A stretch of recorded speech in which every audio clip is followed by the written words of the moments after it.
안녕하세요. 원상은의 오브라즈입니다. 이번 영상은 제가 초상화 작업을 하면서 넷플릭스 시리즈를 보다가 흥미로워가지고 그거에 대한 그림을 그려보는 것이고요. 아주 불길한 일이 일어날 거야 라는 제목의 시리즈고 공포물입니다. 공포물이고 기묘한 이야기 제작진이 만들었다고 봤던 것 같고요.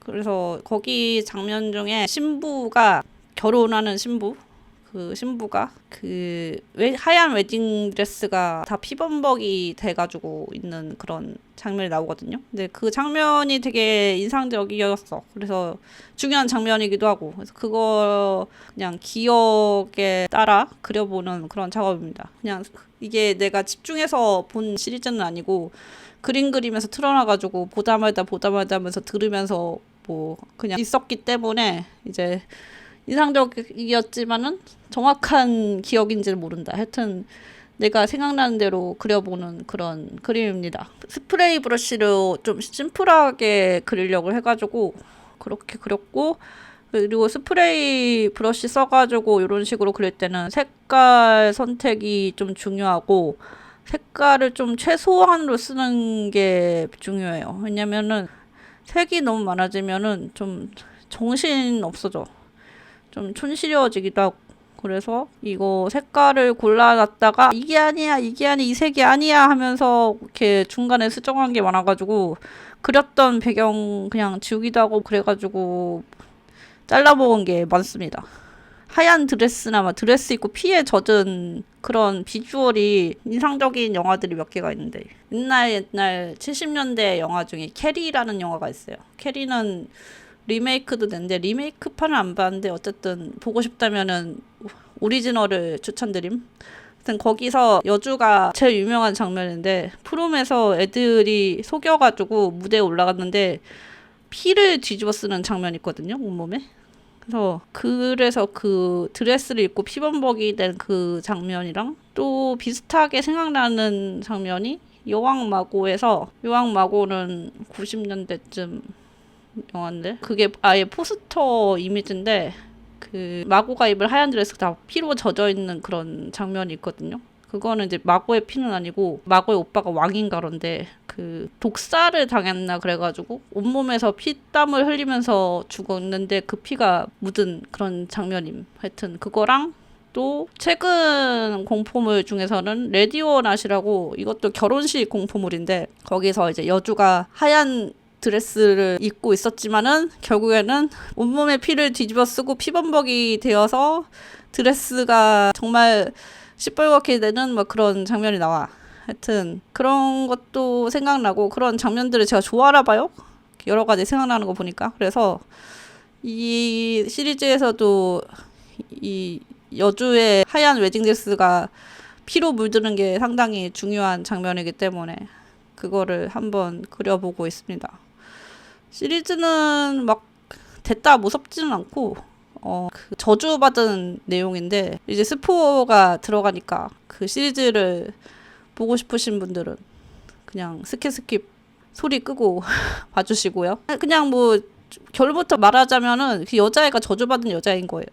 그 집안에서 내려오는 저주야. 그러니까 계속 한 200년 정도 내려온 저주야. 그것은 얘 조상이 결혼식 안 하고 튀었기 때문에 저주를 받아서 그 조상은 이제 죽지도 못하고 저주받은 몸으로 자기 후손들의 결혼식을 계속 봐야 돼.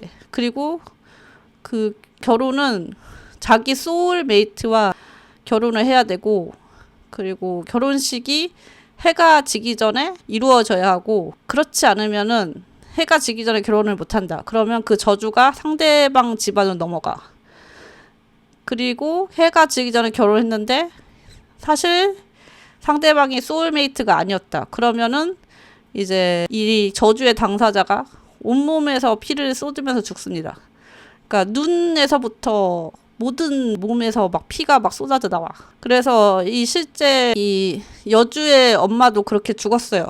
근데 만삭의 상태에서 결혼을 했는데 결국 남편이 소울메이트가 아니었기 때문에 바로 피를 쏟고 죽었고, 얘는 막 거기서 억지로 어떻게 태어나.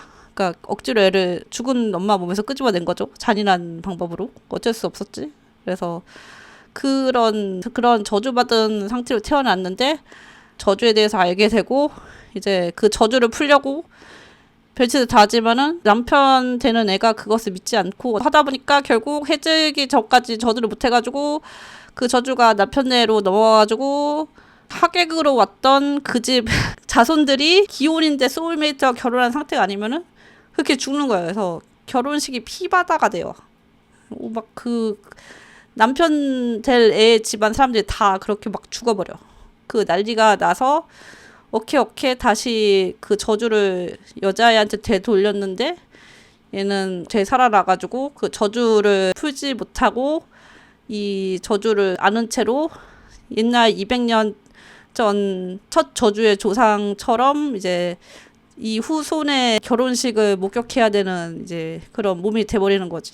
뭐 그런 내용이에요. 처음에는 좀 재미가 있나 없나 했는데 처음에는 시댁이 되게 이상한 집안인 것처럼 나와. 좀 이상한 집안이기도 했는데 사실 처음부터 여주가 이상하긴 했어. 좀 쎄한 애긴 했어. 좀 이상한 불안증도 있고 툭하면 죽을 거다라는 생각을 하고 있었고 근데 얘네 엄마도 그랬고 얘는 또 결혼을 하는데 하객이 아무도 없어. 여자 쪽은 하객이 1도 없어. 그럼 그게 정말 그러면은 결혼을 안 시킬 것 같은데 너무 수상한 여자애잖아. 아무리 가족이 없다고 해도 사회생활을 하면서 뭐 한 명이라도 친한 친구 한두 명이라도 있을 만한데 아무도 없고 결혼식에 아무도 안 와. 모든 하객들은 다 남편 될 그쪽 뿐이야. 그거 너무 이상하잖아요. 애초에 너무 이상하잖아. 하여튼 처음부터 좀 저 여자가 제일 이상하다고 그런 느낄 만한 이런 장치들이 있긴 해요. 여자애가 좀 제정신이 아닌 것처럼 보이기도 하고 이유는 모르겠지만 그 시댁 식구들이 자기를 죽일 거라는 그런 의심을 하고 근데 약간 의심을 할 만한 상황들이 나오긴 하는데 그런 의심에 빠져가지고 겁에 질려서 패닉되고 하지만 알고 보니까 저주받은 건 나였죠? 뭐 이런 내용이죠. 그래서 너무 웃긴 게 보면서 이 시리즈는 비혼 장녀 시리즈인가? 왜냐면은 이 저주에서 벗어나려면은 가장 좋은 방법은 그냥 결혼을 안 하는 거예요. 결혼을 안 하면은 결혼하고 나서 피토하고 죽을 일도 없어. 왜냐면 결혼을 안 했으니까. 이거는 결혼을 해야만 걸리는 저주이기 때문에. 그럼 애초에 결혼을 안 하면 되잖아. 그러면 결혼을 안 하는 게 최고인 거임 아님? 비혼을 장려하는 시리즈인가? 아니면은 작가가 뭔가 결혼에 대해서 크게 대인 것이 있나. 소울메이트와 결혼하지 않느니 피를 토하고 죽는 것이 낫다라는 그런 이상한 생각에 쌓여있나. 그래서 거기서 인상적이었던 피에 젖은 드레스. 뭔가 좀 몽환적인 느낌으로 그리고 싶었는데 몽환적인지는 잘 모르겠고 그리고 완성을 하긴 했는데 시행착오가 좀 있어가지고 중간에 그리다가 너무 그림이 구려져가지고 때려치고 다시 그릴까 했는데 그러기에는 시간이 좀 없기도 했고 그리고 약간 여태까지 그린 게 아까워가지고 고민을 하다가 요거를 색깔을 좀 바꾸면은 살릴 수 있지 않을까 해가지고 살려서 완성한 그림입니다. 그래서 살리고 나니까 뭐 나쁘지 않아요. 처음부터 좀 계획을 잘하고 그랬어야 되는데 색깔 계획을 좀 잘못한 나머지 좀 버벅된 게 있었다. 그래서 어쨌든 추상화 작업을 하면서 시리즈를 보고 근데 이것만 본 건 아니죠. 그림 그리면서 이제 맨날 틀어놓으니까 여러 가지를 보긴 봤는데 인상적이었던 그 비주얼이 있었던 공포 시리즈물의 한 장면을 그냥 내 맘대로 그려본 것이고요. 그리고 그럭저럭 시행착오는 있었지만은 최종 결과물은 마음에 들게 완성이 되었다. 그래서 이 시리즈물은 추천합니다. 생각보다 그렇게 수위가 엄청 높진 않아요. 고어한 장면들이 좀 나오긴 하는데 나름 검열을 해가지고 막 엄청 적나라하게 나오거나 그러진 않아요. 그리고 피는 엄청 많이 나옵니다. 왜냐면은 피를 쏟는 저주에 걸렸으니까요. 막판에 가면은 다들 피를 쏟으니까 이제 피가 난자하긴 하는데 그 정도는 뭐 괜찮다라고 생각이 들어서 저는. 그리고 좀 제가 마음에 들었던 피 쏟는 장면은 내가 마음에 들었던 피 쏟는 장면이라고 하니까 좀 말이 이상하긴 하는데, 이게 이 눈에서부터 그 아래로 다 피를 쏟기 때문에 이 피 쏟는 사람이 서 있으면은 이마 아래로 그냥 다 피로 젖어 있는데, 이거 비주얼을 되게 특이하게 처리해서, 그러니까 그 이마 위는 되게 깨끗하고 그 밑은 피 범벅이 되어 있는 그런 장면이 나와요. 근데 그게 되게 마음에 들었어요. 왜냐면은 다른 피범벅 피범벅 장면은 그렇게 깔끔하게 선을 나누지 않았다. 이 말이 이상하긴 한데, 이제 보통 피범벅이 되면은 머리끝부터 발끝까지 다 젖어 있던지 뭐 여기저기 피가 튀어 있던지 하는데, 이거는 되게 재밌게 이마 아래로 피가 다 흐르도록 그런 비주얼을 만들어 놨다. 그래서 그 여주가 서 있을 때는 그 눈썹 아래로 다 피범벅이고, 여주 엄마는 누워서 죽었거든요.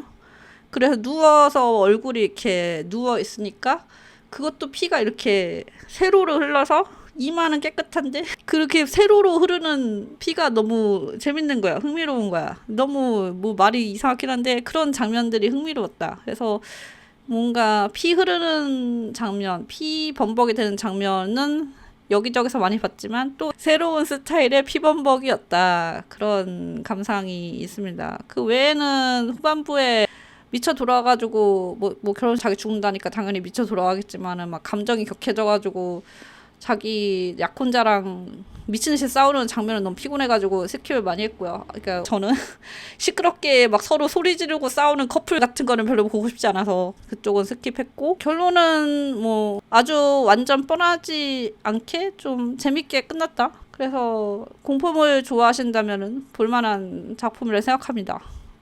아무튼 오늘은 여기까지고, 화창한 봄날에 피범벅 얘기나 신나게 하고 피범벅 그림을 그리긴 했는데, 아무래도 저는 취향이 이런 쪽이기 때문에 그렇죠. 어쩔 수가 없죠. 제가 그리면서 재밌는 거를 그리고 싶기 때문에 이런 것을 그렸습니다. 그러면 다음 주에는 예쁜 것을 그릴지는 전혀 모르겠고 뭐든 그리겠죠? 그러면은 다음 주에 봐요. 안녕.